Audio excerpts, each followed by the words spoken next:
Yo, what's going on everybody? My name is NGS and thank you so much for clicking on the video. Tonight we're going to be talking nothing but Suicide Squad. Now, if you guys have been following me on Twitter, Facebook, Instagram, you guys would know I saw Suicide Squad a couple of days ago. And I bet you're probably asking yourselves, Neo, why didn't you do a review of the movie when you saw it? To be completely honest, I had no intentions of doing a review for Suicide Squad. You know, I did my mini posts on Facebook and Twitter, and that was about it.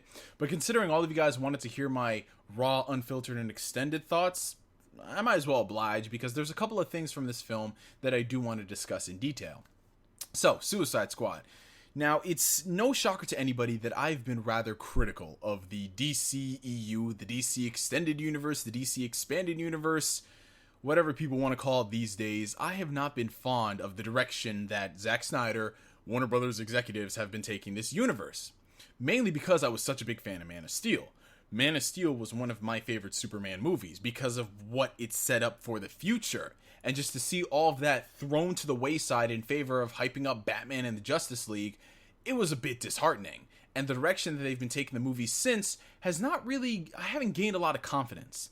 But there was a silver lining. Suicide Squad was something different. This was a film that I was interested in. Why? For two reasons. First and foremost, it's something different. It's tackling, basically you can call it the Dark Avengers, the anti-heroes, the characters that you normally wouldn't see get their own movie. It's tackling the Suicide Squad. Not only that, it was being helmed by a director whose recent movies I've absolutely adored, David Ayer. Now, if y'all have ever seen Fury, you would know how deep and personal that shit gets. Like, that movie legit left me in silence for 10 minutes at the end. And for those of you guys who, you're probably not sold with what I'm saying, David Ayer was the guy who's able to get a great performance out of Shia LaBeouf. Shia LaBeouf. Yeah, a great performance out of Shia LaBeouf. That director is on my watch list because of that. So when he was helming this movie, I was like, okay, let's see what's going on with this. They cast Will Smith as Deadshot. Cool. They cast Margot Robbie as Harley Quinn. My freaking aunt, Viola Davis, she's cast as Amanda Waller. Yo, this has got a great cast. And the movie was just meh. It was literally just meh. And I know you're thinking to yourselves, Neo, what do you mean just meh? What kind of movie is just meh? Well, it's basically just things happening on screen, and yeah, that's basically it. Like, I left Suicide Squad not really happy about the future of the DC Extended Universe, but at the same time, not really, like, pissed off like I was with Batman vs. Superman. Batman vs. Superman was an offensive movie on all levels if you're a fan of Batman and Superman, no matter what any of the shills on the internet will tell you. This movie just kind of existing. It's existing. It's just there. It didn't get me excited to see these characters again because the movie itself is just a jumbled mess. Like, let's not sugarcoat anything. Suicide Squad as a film itself is really not that great. Sure, there are some interesting things about it. It can be funny at times, but as a movie itself, it falls flat on so many accounts. So let's talk about those things. So first and foremost, there is no story in Suicide Squad. I know you hear people say that, like, how is there no story? It's a movie, dude. There's literally nothing happens in this movie. Nothing happens for the first half of Suicide Squad. The movie opens with Amanda Waller talking to one of the, army dudes and telling her how, we want to assemble Task Force X. And what they're doing is essentially montages of, the big members in the group. So they're going over Will Smith as Deadshot, they're going over Margot Robbie, Harley Quinn, and they're trying to give you backstory on these characters. But what the biggest problem this movie has, and what it suffers more than anything, is that it doesn't know what it wants to do. Like, it wants to try to be a deep and intense personal story for, the members that do get development, but at the same time, it's trying to be this really edgy and over-the-top music video with bright, flashy title effects going back and forth, and it's just like, dude, pick what you want to do. And that's the biggest disservice that Suicide Squad has. It doesn't have an identity. Like, you're looking at this stuff on paper and you're like, okay, so it's just going to be like Avengers but with bad guys. On paper, that sounds great. But realistically, what we got at the end was just literally one event that happens that gets the movie going. And that doesn't happen until halfway into the movie. So what you have to deal with for the first half is just things happening. Like people talking about the members and, oh yeah, this and that. And they're doing a lot of flashbacks to try to explain the relationship between Harley Quinn, the Joker, and Deadshot and his daughter. Those two characters being the only two that actually get somewhat development. And you're just sitting to yourself and you're thinking, wow. Like, I would have killed to see these guys actually get their own movie where they can develop. Like, I would have killed to see this, actually paced well. And it isn't, because it's just so disjointed. The narrative is all over the place. It's jumping from one thing to another because they want to try to develop everybody, but at the end of the day, they don't develop anybody. They try to insert these really intense and deep and emotional scenes like, oh, we should really care about them. But you don't, because you literally know nothing about them. The majority of the Suicide Squad is useless. They serve no purpose. This movie could have been done with just 2 to 3 key members, and that's it. That's it, because nobody else matters. Slipknot? Dude is literally in the movie for 2 seconds. And when you see him, it's like, goodbye. Killer Croc? Probably the biggest disservice you could have done to a character. If y'all have grown up watching Batman, the animated series, any type of Batman media, like Batman Arkham Asylum, for example, you would know how terrifying Killer Croc is. You would know how this guy is someone you do not want to mess with. There's a reason that segment in Batman Arkham Asylum where you have to creep over, the sewers to make sure that he doesn't come and get you. That's why it's such an intense scene, because of what Killer Croc is. This man is a monster. But the Killer Croc we see in this movie is, I shit you not, I don't like playing the race card, y'all know that, but he's literally a racial stereotype. He is a stereotypical Southern black man who doesn't say much throughout the movie. He has maybe 3 lines, and he's always trying to have a one-liner, make it funny. And he speaks like this too. Ain't no thing, shorty. Like, I shit you not, he actually said shorty. The terrifying Killer Croc that you're used to, no, we don't have it. We have this small, diminutive Killer Croc who's no bigger than I am. That's depressing. That is depressing for Killer Croc. And yeah, did I mention that they made him a racial stereotype? Yeah, there's actually a scene in the movie that proves that. Great. Yeah, but yeah, all these characters literally have no development. Captain Boomerang, he's just there for comedic relief. Katana, like, I love the chick, she looks beautiful, but she shows up towards the last part of the movie, and she doesn't have any development. She has one scene that's supposed to elicit, an emotional response, but you don't give a damn about Katana, so it's like, why the hell do I care? And I know people are going to say, well, it's a big group of people, and they're trying to develop all of them at the same time. You can't realistically do that. But we've seen it done before. Captain America Civil War introduced new characters and it developed them. Guardians of the Galaxy introduced a small, tight-knit team of 5 people and it gave them development. Not a lot of backstory, mind you, but enough for the movie. These guys, it's just there, it's phoned in, it's like, oh, great, so I'm supposed to care about you now that we know you have a backstory? Like, come on. And the fact that they have to keep using these flashbacks is really evident of the point.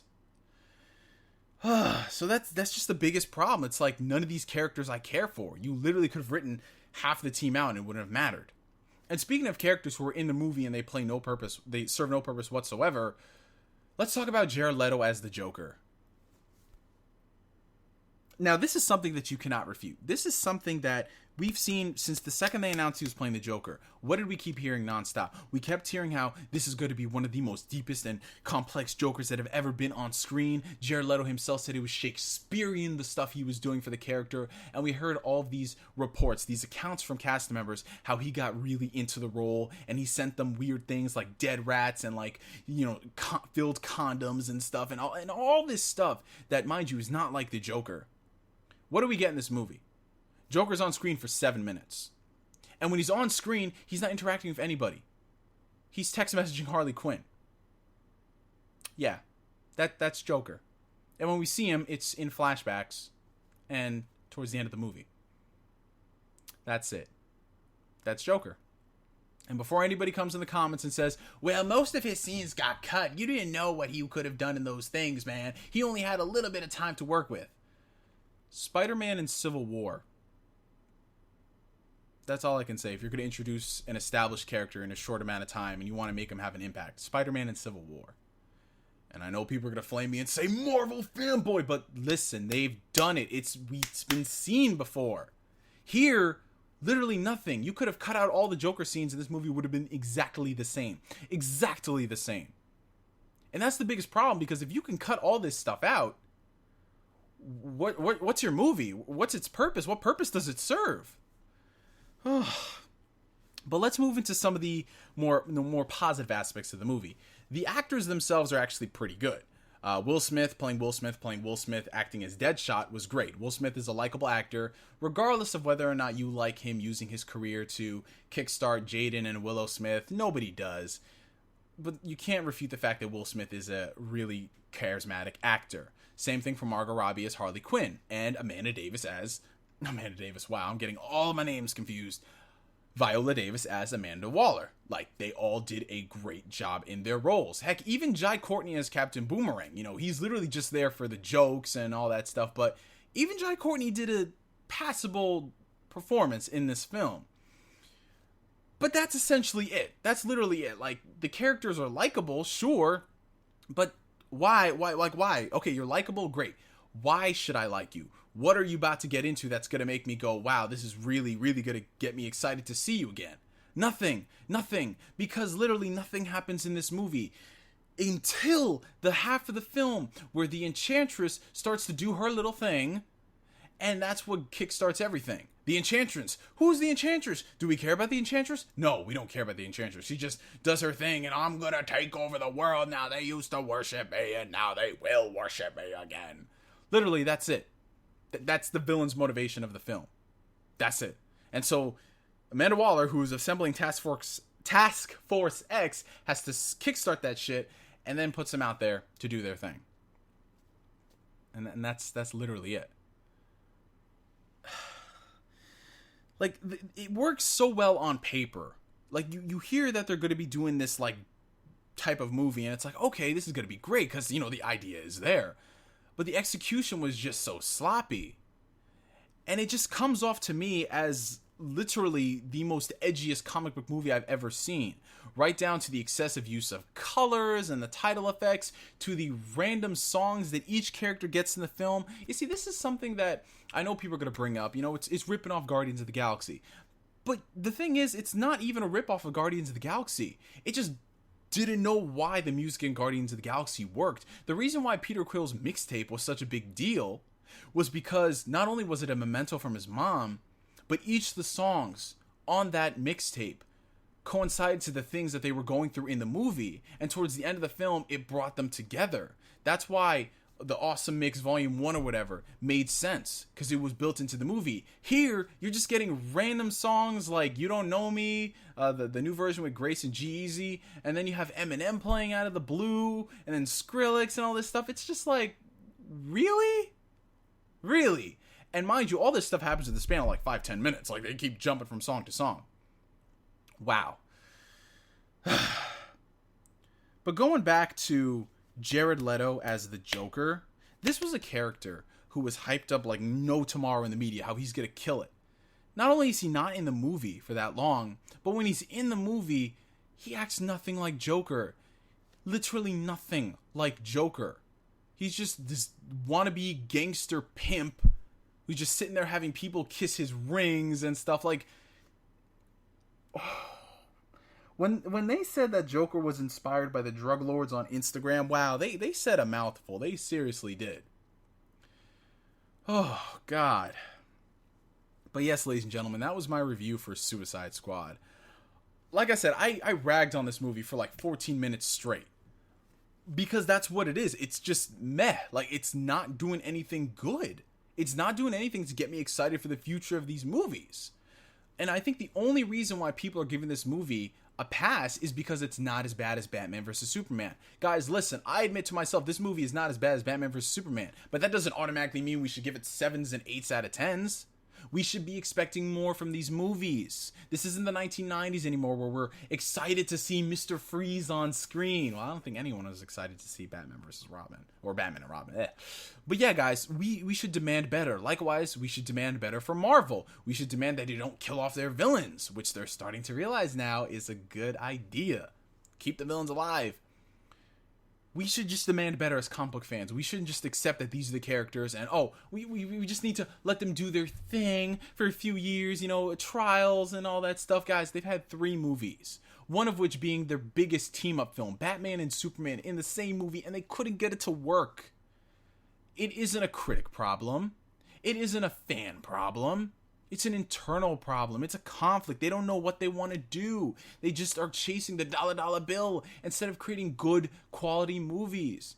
Do you want to know why even some of the worst Marvel movies get positive reception? Because they work as films. As much as I dislike something like Iron Man 3, Iron Man 2, and Thor, they work as films. Suicide Squad and Batman vs. Superman don't work as films. And that's what we need to realize. We have to start demanding better from DC. And we all deserve that deep down in our hearts. After watching something like Batman, Mask of the Phantasm, Under the Red Hood, growing up on that shit, we deserve better. And you guys know it. Stop all these fanboy wars of DC versus Marvel and this is going to kill this movie this year. Stop all that nonsense and start voting with your wallets. I guess I should talk about the after credit scene, right? Yeah, that just confirms my ongoing belief that this is the stupidest Batman in the entirety of Batman on film. Batman, the world's greatest detective Batman, who didn't realize that Superman wasn't a threat. He couldn't put two and two together by watching a damn newscast and seeing Superman surrendering himself to the army. He couldn't do any of that. This is the same Batman that has to go to Amanda Waller to get information on The Flash and Aquaman and Enchantress. All those people. This veteran, experienced Batman.